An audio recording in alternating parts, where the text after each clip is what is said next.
Bonjour à vous trois. Salut. Aujourd'hui, j'aimerais ça que l'on essaie de faire la démonstration que nous sommes payés une rente de retraite, contrairement aux rumeurs qui veulent que ce soit les citoyens qui paient les pensions des personnes retraitées. Ça marche? Oui. Et il faudrait commencer par expliquer d'où vient notre rente de retraite et comment elle est constituée. Ouais. C'est fort simple, Michel. Chaque année, durant 35 ans, on a prélevé un montant pour constituer notre rente de retraite plus tard. Oui, moi, par exemple, mon employeur, à chaque année, il a prélevé de 2 à 3 000 $ par année sur mon salaire. Il l'a remis à la commission des régimes de retraite, la CARA, qui, elle, l'a déposé à la caisse de dépôt. Alors, il faut bien comprendre au départ que dans la convention collective, les employés acceptent de se priver d'augmentation de salaire ou de meilleures conditions de travail pour se ramasser cette rente de retraite. Et notre argent était déposé à la caisse de dépôt, ce qui faisait un joli bas de laine. Et la caisse, bien, à sa guise, prenait cet argent pour investir dans différents projets. Tu as raison, puis il faut ajouter aussi que les montants accumulés, qui se comptent quand même en milliards, ont contribué à la bonne cote du gouvernement québécois par les agences de cotation et, comme tu dis, ont permis à la Caisse de dépôt de faire de très bons placements. Oui, je me rappelle, c'est sous Parizeau que le gouvernement a commencé à faire comme ses employés puis à mettre de l'argent de côté. Oui. En comptabilité, on appelle ça de la capitalisation. Oui, mais si tu veux, on en parlera tantôt. Là, ce que je voulais dire, c'était que les rendements de la caisse, là, ils sont très forts. Au lieu d'être c'est sûr qu'il y a eu la guerre de 2008, là, mais ils sont très forts. Écoute, les revenus sont de 7 % et même plus par année. Fait que c'est quelque chose. Oui. Mais je reviendrai tantôt, si tu veux, à ce que tu disais là, sur le sujet de Parizeau. OK. OK? Je veux revenir sur la cote du gouvernement. Oui. Pourquoi c'est important que notre argent déposé à la caisse ait permis une bonne cote? Bien, quand un individu veut emprunter, s'il a des avoirs et des placements, il a facilement un prêt. Bien, c'est la même chose pour une province ou un pays. Si sa cote est bonne, ça lui permet de faire des emprunts avec de très bonnes conditions.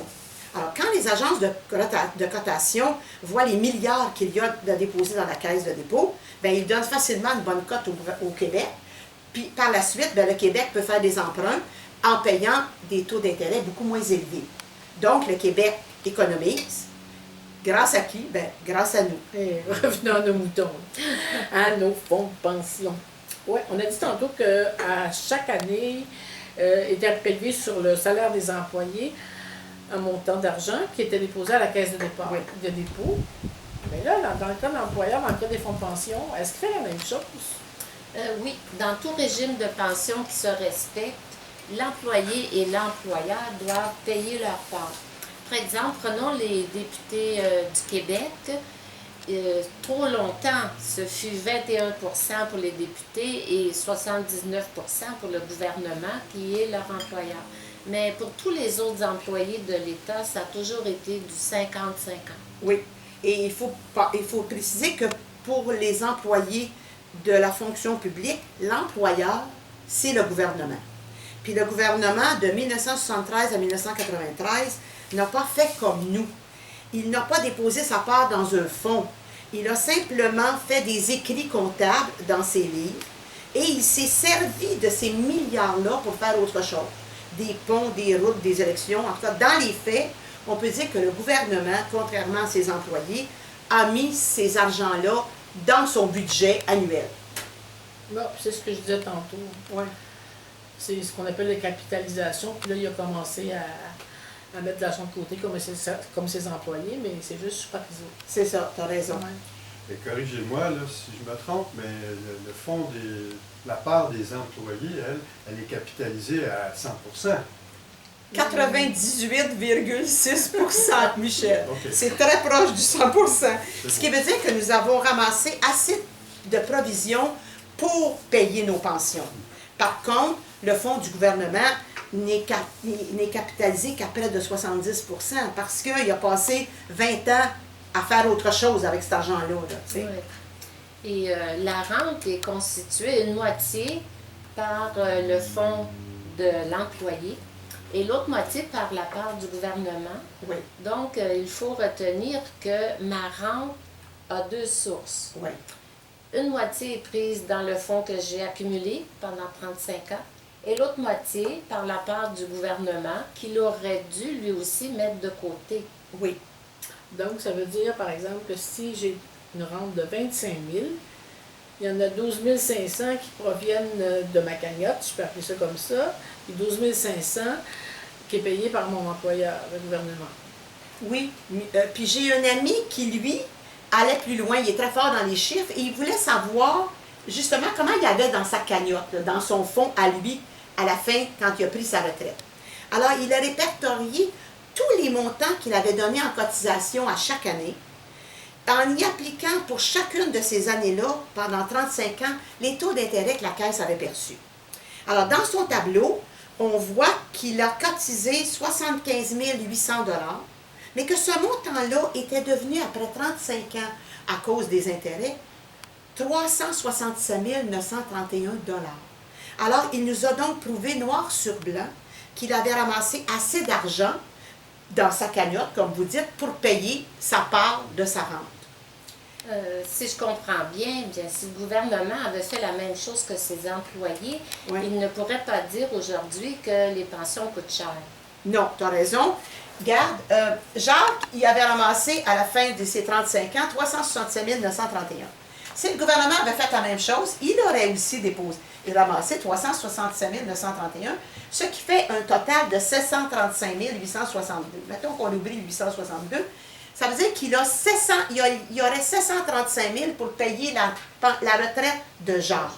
Il me semble que c'est un montant assez élevé pour payer une pension de 25 000 par année. Je pense que ça pourrait même être assez élevé pour payer une pension de 30 000 par année. n'est-ce pas? Sûrement. Ça me fait penser à une fable de La Fontaine, la cigale et la fourmi. La cigale, c'est le gouvernement, et la fourmi, les employés d'État. T'es drôle, toi. La cigale, notre gouvernement, ayant remis à plus tard le paiement de sa promesse envers les retraités, La fourmi, les employés de l'État, avait sagement économisé pour leur vieux jour durant 35 années de travail. la cigale fut fort dépourvue à l'hiver de l'austérité et blâma ses retraités de vivre aux dépens du peuple. Vous avez chanté tout l'été au lieu d'économiser, dit la fourmi à la cigale. Et bien maintenant, il est temps de payer pour les promesses que vous avez faites et de passer à la caisse. La fourmi a été prévoyante, puis elle a ramassé tout ce dont elle avait besoin pour passer à travers les rigueurs de l'hiver. Comme les employés ont fait preuve de prévoyance, en économisant puis en mettant de l'argent de côté pour leur retraite. Quant au gouvernement, il a fait comme la cigale, il a préféré remettre à plus tard. Puis là, qu'est-ce qu'il fait? Il fait croire à toute la population que si ça coûte cher, c'est à cause de qui? À cause encore de ses employés. C'est toujours dans notre faute, Louise. Ici, il faut mentionner que le fonds créé par Jacques Parizeau en 1993, 20 ans après la fondation d'Urega, avait pour objectif d'atteindre 70% de capitalisation en 2020. Et là, bien, bonne nouvelle, ça sera atteint en 2017. Donc, si le gouvernement continue de déposer les argents nécessaires, bien, lui aussi, il aura son fonds pour payer les rentes de ses retraités. Notons que le gouvernement est encore loin des 98% de ses employés.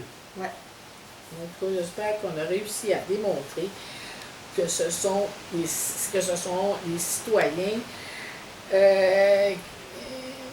ceux qui disent que ce sont les citoyens qui payent notre fonds de pension.